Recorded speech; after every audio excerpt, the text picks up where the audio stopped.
በማህበራዊ ሚዲያ የጥላቻ ንግግርና ሐሰተኛ መረጃ ስርጭት አሳሳቢ ደረጃ ላይ ደርሷል አለ የኢትዮጵያ የመገናኛ ብዙሃን ባለስልጣኑ በማህበራዊ ሚዲያ የጥላቻ ንግግርና ሐሰተኛ መረጃ ስርጭት ሀገራዊ ሪፖርት ይፋ አድርጓል። ዘጋቢያችን ድልነሳ መንግስቴ በዚህ ጉዳይ ላይ ተጨማሪ መረጃ ሊያደርሰን በቀጥታ መስመራችን ላይ ይገኛል። ድልነሳ እንደምን ውለሃል? በሪፖርቱ ላይ የተነሱ ሐሳቦችን ማጋራት ትችላለህ?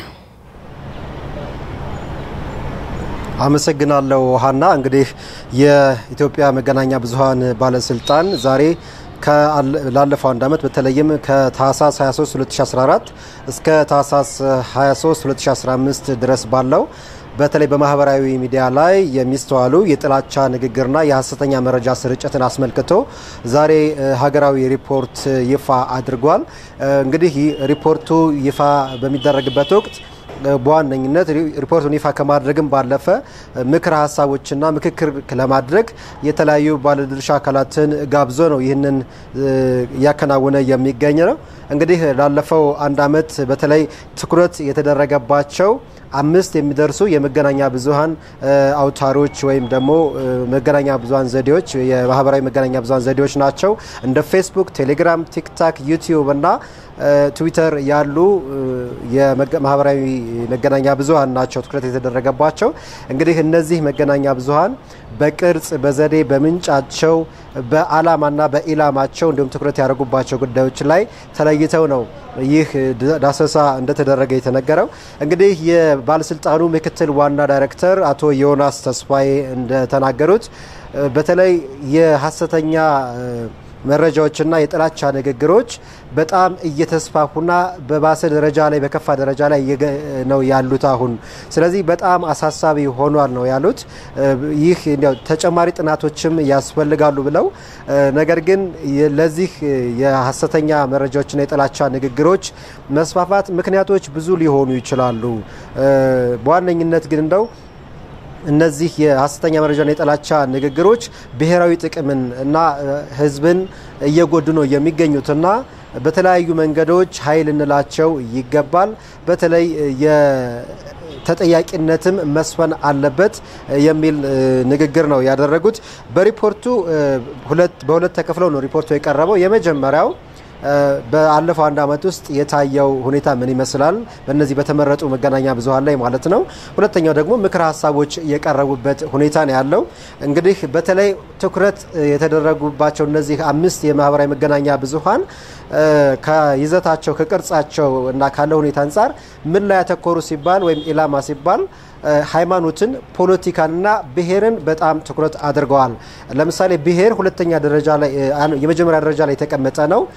ፖለቲካ በሁለተኛ ደረጃ፣ ብሔር አንደኛ ደረጃ፣ ፖለቲካ ሁለተኛ ደረጃ፣ ሃይማኖት ደግሞ በሶስተኛ ደረጃ ላይ የተቀመጡ ናቸው። በእነዚህ በሐሰተኛና በጥላቻ ንግግሮች ያለው ተጽዕኖ ሲመለከቱ ማለት ነው። በተለይ ፖለቲከኞችን፣ የታዋቂ ሰዎችን፣ ብሔሮችንና ህዝቦችን በመነጠል በመለየት በማዋረድ በምስል በድምጽ በተለይ በፌስቡክ እና በዩቲዩብ እንደዚህ አይነት ነገሮች በጣም ተስተውለዋል። ቴሌግራምም እና ሌሎችም ላይ ደግሞ እንደዚሁ የታዩ ናቸው። በጽሁፍና በምስል ወይም በቪዲዮ የሚቀርቡት ደግሞ በአብዛኛው እነዚህ ነገሮች የታዩባቸው መሆናቸውም ተገልጿል ማለት ነው። ይህንን ያቀረቡት እንግዲህ በባለስልጣኑ አንድ ዳይሬክቶሬት አለ። በተለይ የአይደን አማረ የበይነ መረብ መገናኛ ብዙሃን ክትትልና አቅም ግንባታ ዳይሬክተር ናቸው። ሪፖርቱን ሲያቀርቡ በእነዚህ በጥላቻ ንግግሮች የተጎዱ በዋነኝነት ትኩረት የተደረገው ህዝብ ነው። ከዛ ደግሞ ኢትዮጵያም እንደ ኢትዮጵያ እንደ ሀገር ደግሞ ሌላው ትኩረት ወይም ተጎጂ የሆኑ ናቸው ማለት ነው። ስለዚህ እነዚህ ነገሮች ከጊዜ ወደ ጊዜ እየከፉ መሄዳቸውን ማግኘት ወይም በግኝታችን አረጋግጠናል ብለዋል። ሃይማኖቶች፣ ብሔሮችና ፖለቲከኞች በተለይ በቀልን፣ ጠላትነትን፣ አላስፈላጊ ወይም ሽብርንና ማነሳሳት፣ ማዋረድ ወይም ትንኮሳን የመሰሉ ነገሮች ደርሰውባቸዋል። ሰብአዊነትን የሚያጎድፉ ምስሎች፣ የሰው ልጅ ተፈጥሯዊ ማንነትን የሚያሳጡ፣ አውሬያዊ ባህሪን የሚያላብሱና ማግለልን ወይም የከረረ ተቃርኖ ደግሞ እንደዚሁ በምስሎችም ከታዩ ነገሮች ናቸው ተብሎ ነው የቀረበው። እንዲሁም ደግሞ አቶ ታምራት ደጀኔም የህግ ማዕቀፍ ላይ ትኩረት አድርገው ምክር ሐሳብ ያሏቸውን ሰጥቷል። ፖሊሲዎች ያስፈልጋሉ፣ የህግ ማዕቀቦች ያስፈልጋሉ፣ ምክክርና ውይይቶች ጥናትና ምርምሮችም ያስፈልጋሉ፣ ህብረተሰቡ ላይ ግንዛቤ መፍጠርም በምክር ሐሳብነት የሚወሰዱ ነገሮች መሆናቸውን ተናግረዋል ማለት ነው። እንግዲህ ህጎች መላላታቸው በተለይም አንዱ የተጠቀሰው ነገር የማህበራዊ መገናኛ ብዙሃን ተቋማት ወይም አገልግሎት ሰጪ ድርጅቶች እነዚህ ነገሮች እንዲነሱ ሲያደርጉ አይስተዋልም። ምክንያቱም የዓለም አቀፍ ህጎችም ጋር ወይም ተጠያቂነትን ከማስፈር አንፃር ክፍተቶች ስላሉ አንዳንዶችም ደግሞ በቸልተኝነት ወይም ትኩረት ባለመስጠትም የሚታዩ በመሆናቸው እነዚህ ነገሮች ሊባባሱ ችለዋልና ብዙም ተጠያቂነት አይስተዋልም ወይም እንዲነሱ ሲደረግ እርምጃዎች ሲወሰዱ አይስተዋልም።